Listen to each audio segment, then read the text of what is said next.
श्री स्वामी समर्थ। आज आहे 6वी माळ। 6व्या दिवशी कात्यायनी या देवीच्या रूपाची पूजा केली जाते। हे कात्यायनीचं रूप शांत, सुसंवाद आणि बुद्धीचं प्रतीक मानलं जातं। या दिवशी कात्यायनी या देवीच्या रूपाची पूजा केली जाते। शांत आणि बुद्धीचं प्रतीक आहे, त्यामुळे मध हा तिला नैवेद्य आपण आज अर्पण करणार आहोत।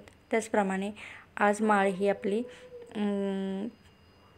जी आपली कर्दळीची फुलं असतात त्यांची होती, किंवा तुमच्याकडे जर घट नसेल तर तुम्ही देवांना ही कर्दळीची फुलं अर्पण करू शकता आणि मधाचा नैवेद्य आपण दाखवू शकतो।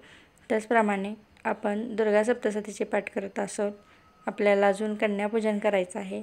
त्याचप्रमाणे आपल्याला देवीची ओटी भरायची आहे। ती कधी भरायची आहे, कशी भरायची आहे, त्यासाठी कोणकोणते साहित्य लागणार आहे, त्याचप्रमाणे कन्यापूजन कसं करायचं ते आपण पुढील व्हिडिओमध्ये पाहणार आहोत। श्री स्वामी समर्थ।